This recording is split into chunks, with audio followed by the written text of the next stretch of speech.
2 août dimanche. Salut tout le monde, bienvenue dans On Jase. On jase, pas Ose, As. On jase ce matin, j'espère vraiment que vous allez bien. J'ai pris un petit break hier, stick. Mon gars, papa, j'ai fait une vidéo comme on avait fait la dernière fois, ça te tente de prendre off, tu peux prendre off? Ben, why not coconut? C'est ce qu'on a fait. Fait que j'ai relaxé hier avec ma blonde, allé voir la parenté. Mais, ça me manquait. Ça a été tranquille. J'ai comme déconnecté un peu. J'avais hâte de vous reparler. Asti de ma mère, hein? C'était incroyable. La météo ce matin de Colette. 21 degrés ici ce matin dans la Naudière. 25 pour la journée. Très humide, on annonce de la pluie. Une journée de boîte pour la dernière journée des vacances de la construction. Lever du soleil 5h38, coucher du soleil 8h22.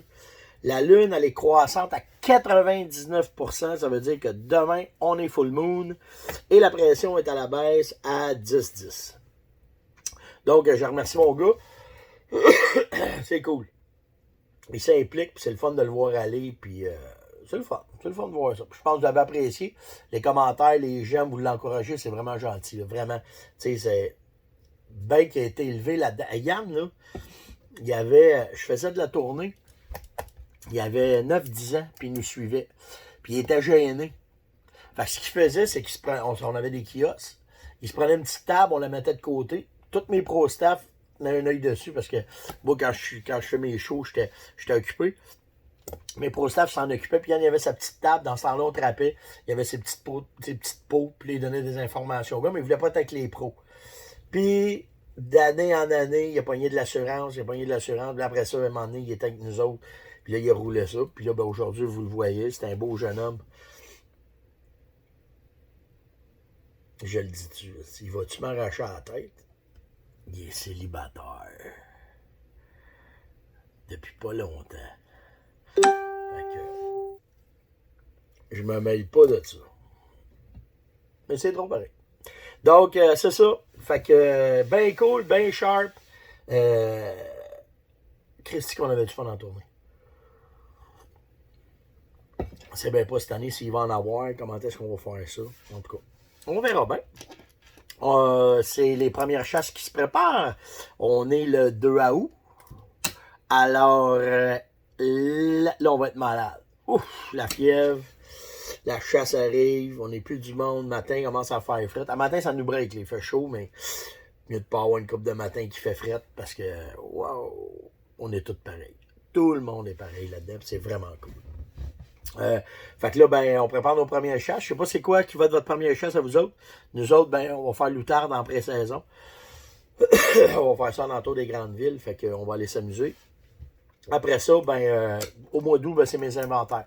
Je vais préparer l'inventaire de mon stock de chasse. Si j'ai assez de munitions, on va commencer à se pratiquer. Lavage de vêtements, je vais revenir avec ça à partir de demain.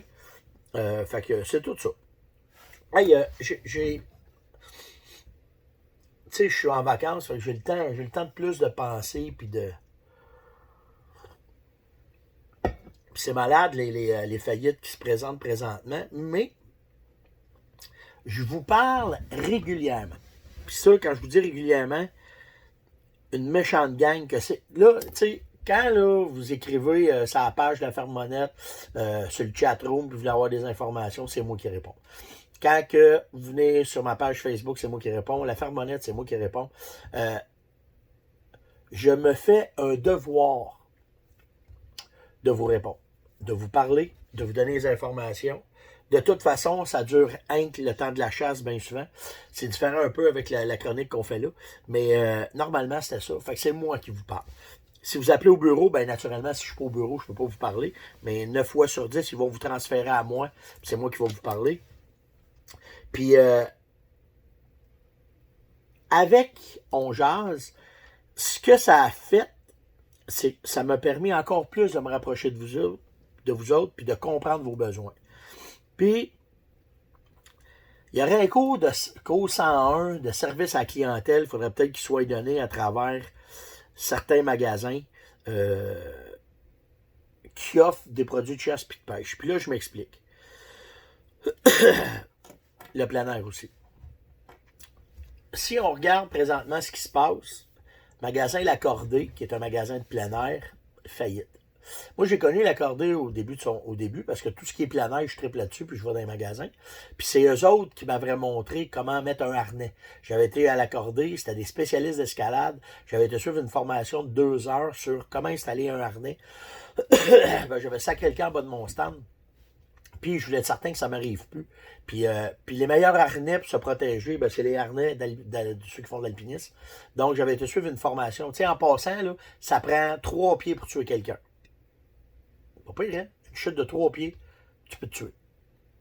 Le gars m'avait montré ça. Fait qu'à partir de là, ben, l'attache, la façon que tu es attaché, le coup que ça peut donner à ton corps, la force que ça donne si tu tombes. Fait que tout ça a fait que j'ai appris à accorder. Je suis retourné à accorder après ça plusieurs fois, mais de la dernière année, qu'avant qu'il ferme, il n'y avait plus de passionnés. Probablement que l'administration se pensait au-dessus de ses affaires. Puis des petits gars sur le terrain, là, des petits gars là, qui travaillent, qui font de l'alpinisme, qui font du canot-kayak, du camping sauvage, du camping d'expédition, il n'y en avait plus. C'était des jeunes de l'école, puis c'est quoi qui est bon? T'es là pour une paye. Ils ont fait faillite. Baron Sport, qui était une institution à Montréal, j'ai passé ma jeunesse à aller dans ce magasin-là. Il n'y en a plus. Ça fait sa clientèle, zéro open bar. Puis là, je vais vous parler d'un magasin que je me suis impliqué personnellement. À cause de la business, à cause du travail, ceux qui vont entendre le nom vont reconnaître ça. Il y en a que les cheveux vont le lever de sa tête, mais je vais vous expliquer de quoi. Au début, ben, je vous dirais dans les années 90, ça, hein? Il y avait un magasin à Québec qui faisait la pluie et le beau temps, ça s'appelait Les Amants de la Nature. Il était arrivé, il avait acheté une émission de télévision à Télémag, puis il avait l'intention de révolutionner la chasse, la pêche, puis il l'a fait. Il a passé en avant des grands de ce monde qui étaient les La Tulipe. Sale est arrivé, il avait survécu à Sale. Puis pourquoi il marchait ce magasin-là? C'est parce que il s'impliquait. Il s'impliquait dans les chasseurs.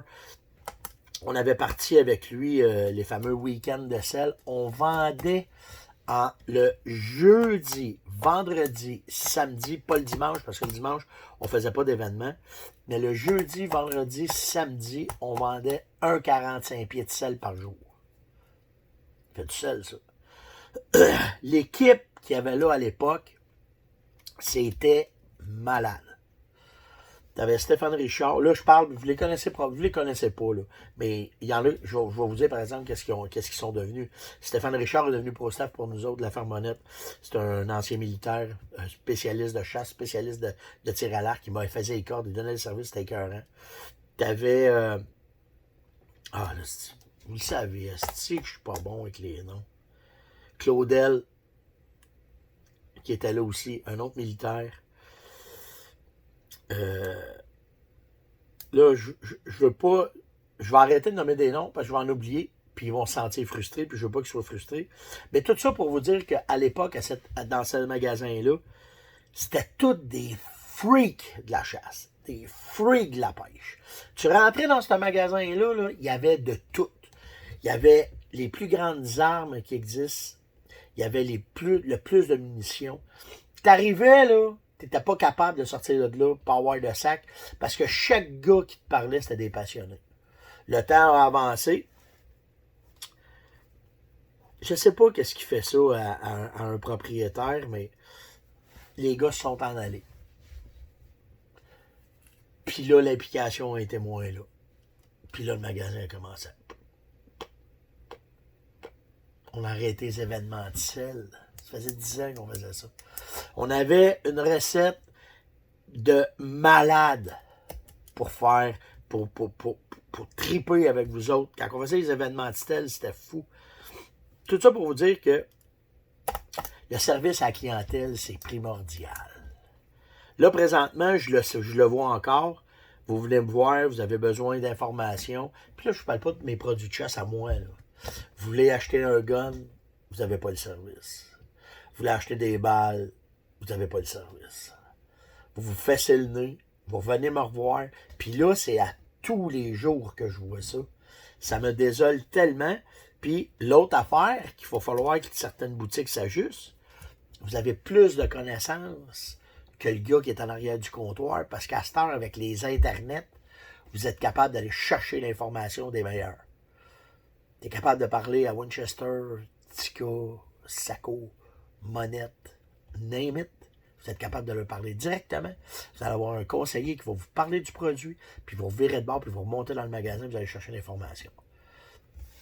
Puis ça me désole vraiment de voir que vous venez me parler, que je vous donne l'information, vous allez dans le magasin, et le gars vous dit n'importe quoi, puis là, prenez vos décisions. Fait que réveillez-vous, parce que on a la preuve rapide qu'il y a des magasins qui ont sauté, qui ont fait faillite à cause que le service à la clientèle, on pensait qu'il n'était pas important, puis il n'a jamais été aussi important. Fait que c'est ça. C'est ça que je voulais vous parler là-dessus, sur les petits recaps, nos petites affaires. Maintenant, des sujets. Vincent Lavoie. Avec la faillite de Remington, ça a fait poser des questions parce que... Puis Vincent, ta question, elle est excellente. Pourquoi je te dis ça? C'est parce que il n'y a pas de questions de nous. Il y a tout le temps des bonnes questions. Puis pas parce que il y avait peur de me poser cette question-là, puis j'ai dit, je vais en parler. Quand vous me posez une question, là, je ne rirai pas de vous autres, là. Chacun connaît ce qu'il faut connaître, puis si je suis capable de vous aider, je vais le faire. Vincent me demande, Stéphane, vu que Remington fait faillite, j'ai une 700 BDL, une 3006, je pense, là, en tout cas. Mais j'aurai plus de balles. Je pourrais plus acheter de balles Remington pour mettre dans ma carabine Remington. C'est pas comme ça que ça marche. Sur ta carabine, ça te dit le calibre. Exemple, 3006 Springfield. Ben, toutes les compagnies qui vendent des balles font de la 3006 Springfield pour aller dans ta Remington. 300 WSM Saco. Il y a des balles 300 WSM Saco, mais il y en a de d'autres compagnies. Browning, la même affaire. Ils vendent des balles Browning, mais si tu veux, tu peux acheter de la fédérale Browning. Pas de la fédérale Browning, mais de la fédérale au calibre que tu as besoin. Puis, ça ramène aussi toute une autre expertise que il y a des compagnies de balles qui sont très, très, très compétentes, qui vont te faire une balle vraiment de qualité. Puis, tu as des compagnies qui vont te faire de la balle. Fait qu'inquiète-toi pas, même si ton arme Remington, la compagnie fait faillite, ben tu vas être capable de t'acheter des munitions. Les compagnies vont continuer à acheter. Tu sais, une 3006, là, c'est l'arme la plus vendue au monde. Des balles, on va en avoir jusqu'à temps que le temps du monde arrête, là. Mais il y a des calibres qui sont morts. Moi, j'ai une 7 mm Short Ultra Mag que Remington avait sorti. Je suis plus capable d'avoir de balles. C'est moi, il faut qu'il fasse mes balles. Puis quand je trouve une boîte de balles en 4 pages, je l'achète tout de suite parce que je veux avoir les copes pour pouvoir la reloader. Mais il y a des modèles qui sont éternels. La 3006, la 308, ça va tout le temps être là. C'est les armes qui en a le plus en Amérique. Fait qu'il n'y aura pas de problème avec ça. En parlant, quand j'ai parlé des amants de la nature, c'en était un, ça, qui faisait les événements avec nous autres. JC du ministre Jean-Charles. Jean-Charles représentait la compagnie Nichols dans ce temps-là. C'est une compagnie d'armes, un distributeur d'armes. Puis il y avait les armes Markel, que je me souviens, puis un autre gros nom. En tout cas, puis d'autres armes. Puis son équipe à Jean-Charles était malade. Le directeur des ventes, ou directeur des opérations, en tout cas, peu importe, au Québec. Puis quand on faisait des événements avec eux autres, ils en emmenaient des guns, ils en montraient des guns, puis ils sont devenus les meilleurs vendeurs d'armes à cette époque-là, parce que Jean-Charles et son équipe, ça bougeait. Ils donnaient du service. Puis on se parle, il est retraité maintenant. C'est un monsieur qui est très, très, très gentil, très, très, très compétent. Puis quand je vous parlais des munitions, tu sais, je vous disais comment est-ce que les munitions sont faites, la poudre, la poudre peut être pas la même d'une boîte à une autre, les primers, la même affaire et tout. Jean-Charles m'a écrit, il dit « Hey Steph, il dit, la meilleure affaire, il dit au gars, quand tu fais tes chroniques, de dire, quand tu achètes des balles, essaye d'acheter au moins 4 boîtes. Pourquoi 4 boîtes? Parce que quand vous allez dans le comptoir du magasin, les balles ils arrivent à la caisse. Normalement, c'est des caisses de 10 ou des caisses de 12. De 12 boîtes. Puis, quand il prend les balles et qu'il les met dans le comptoir, Ils ont un numéro de production dessus. On va dire 444-222-888-222. Il dit, quand tu achètes les balles, si tu veux être sûr d'avoir une balle constante dans ta carabine, tu achètes au moins 4 boîtes avec le numéro de série qui finit tout par 22222. Fait que ce que ça va faire, c'est que tu t'assures que les balles que tu as achetées, ils vont toutes être faites avec la même poudre, la même série de poudre, la même série de boulets, la même série de douilles, la même série de primers. Fait que là, tu vas au moins éliminer le problème que ça soit n'importe quelle balle de n'importe quelle série qui a été faite. J'avais oublié de parler de ça. Merci Jean-Charles. Fait que vous comprenez le principe. Fait que si tu achètes avec une boîte de balles, tu attires toutes, puis tu y retournes plus tard, tu n'auras peut-être pas la même série. Si tu n'as pas la même série, ça veut pas dire que ta balle va tirer pareil. Après ça, la qualité de la balle va faire si le poids de la poudre est pareil, si le boulet, c'est un boulet qui est pesé du même poids. Puis c'est là que toutes tes variantes, tu vas éliminer des variantes, puis là, tu vas avoir un boulet qui est efficace. Une boulet, puis une balle, puis un tir qui va être efficace. Guillaume Côté me demandait, Steph, ça fait 16 minutes, ok, je vais buster. Guillaume Côté me demandait, Steph, les poteaux de tir, les bipodes, les tripodes, c'est-tu bon ou pas bon? Tout le temps, moi. J'en ai tout le temps un, tout le temps à côté. Ben rare, je vais faire un tir à l'épaule. Où est-ce que je suis pas à côté, à part quand je fais du oiseau migrateur, là, mais ben rare, je suis pas à côté.